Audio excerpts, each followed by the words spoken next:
दोस्तों, आज हम जानेंगे श्रीमद् भगवत गीता के 14वें अध्याय के बारे में। गीता के इस अध्याय को हम गुणत्रय विभाग योग के नाम से जानते हैं। इस अध्याय में तीनों गुणों से युक्त भक्त की प्रवृत्ति सत्वगुण, रजोगुण एवं तमोगुण के बारे में विस्तार से श्री कृष्ण वर्णन करते हैं। साथ ही यह भी बताते हैं कि मनुष्य इन तीनों गुणों से कैसे मुक्त हो सकता है। तो दोस्तों, चैनल पर नए हैं तो कमेंट में जय श्री कृष्ण जरूर टाइप करें ताकि गीता की पॉजिटिव वाइब्स मिलती रहे। हम सभी का एक ही उद्देश्य है, श्री कृष्ण को जानना। अनेकों माध्यम है उनको जानने का, जैसे प्रेम, सत्य, अहिंसा, ज्ञान आदि। अध्याय 14 के श्लोक में भगवान श्री कृष्ण कहते हैं, समस्त ज्ञानों में भी अति उत्तम ज्ञान है। आज मैं उसे कहूँगा जिसे जानकर समस्त मुनि इस संसार से मुक्त होकर परम सिद्धि को प्राप्त हुए हैं। इस ज्ञान का आश्रय लेकर मेरे स्वरूप को प्राप्त हुए व्यक्ति सृष्टि के आदि में पुनः उत्पन्न नहीं होते और प्रलयकाल में भी विचलित नहीं होते। हे अर्जुन, मेरी महत ब्रह्म मतलब मूल प्रकृति संपूर्ण जीवों की योनि है और मैं उस योनि में चेतन समुदाय 20 को स्थापित कर जीवों की उत्पत्ति करता हूँ।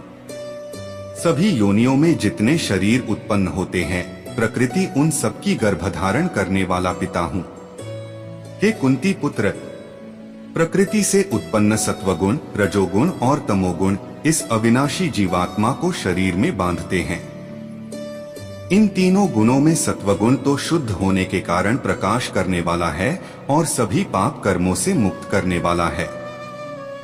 जिसमें यह गुण अधिक होता है वह सुख तथा ज्ञान के अभिमान से बंध जाता है।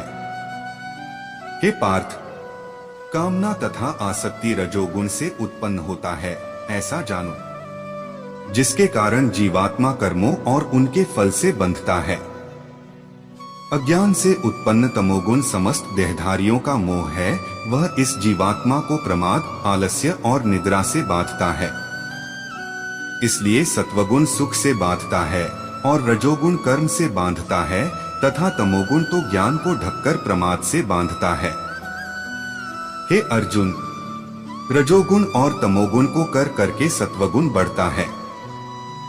इसी प्रकार सत्वगुण और तमोगुण को काम करके रजोगुण बढ़ता है तथा सत्वगुण और रजोगुण को काम करके तमोगुण बढ़ता है। अध्याय 14 में श्लोक 11 से 15 तक भगवान कहते हैं, जिस समय इस शरीर के इंद्रियों में दैवीय प्रकाश और विवेक शक्ति उत्पन्न होता है, उस समय समझ लेना चाहिए सत्वगुण में वृद्धि हुई है।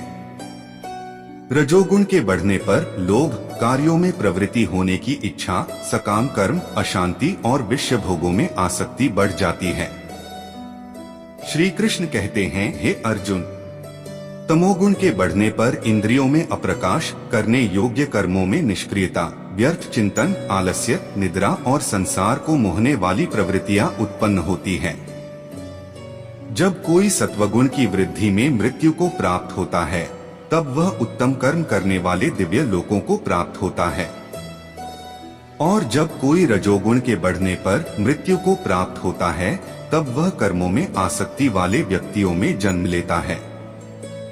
और जब कोई तमोगुण के वृद्धि होने पर मृत्यु को प्राप्त होता है, तब वह पशु योनि को प्राप्त होता है।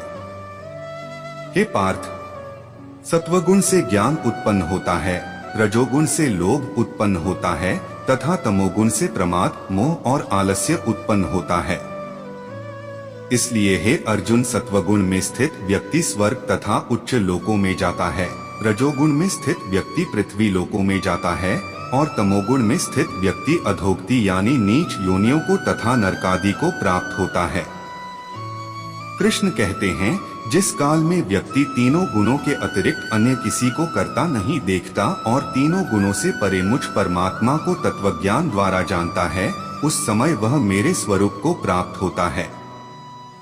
जब मनुष्य शरीर में उत्पन्न तीनों गुणों को लांघने में सक्षम होता है, तब वह जन्म, मृत्यु, बुढ़ापा और सभी प्रकार के दुखों से मुक्त हो जाता है और इसी जन्म में अमृत का पान करता है। तब अर्जुन कहते हैं, हे श्रेष्ठ, इन तीनों गुणों से मुक्त हुआ व्यक्ति का क्या लक्षण होता है? और वह किस प्रकार के आचरण वाला होता है तथा व्यक्ति कैसे इन तीनों गुणों से मुक्त हो सकता है। भगवान श्री कृष्ण बोले, हे अर्जुन, जो निरपेक्ष की भांति स्थित हुआ गुणों के द्वारा विचलित नहीं किया जा सकता है और गुण ही गुणों में बरतता है, ऐसा जानता हुआ जो निरंतर परमात्मा में स्थित रहता है और उस स्थिति से कभी विचलित नहीं होता है। जो निरंतर अपने आप में स्थित है, सुख और दुख में सम है, मिट्टी, पत्थर और स्वर्ण को भी समान दृष्टि से देखता है, ज्ञानी प्रिय तथा अप्रिय को समान समझता है, अपनी निंदा तथा स्तुति में समभाव वाला है, जो मान तथा अपमान में सम है, जो मित्र तथा शत्रु से समान व्यवहार करता है, जो समस्त भौतिक कार्यों का परित्याग कर दिया है, ऐसा व्यक्ति को गुणातीत कहा जाता है।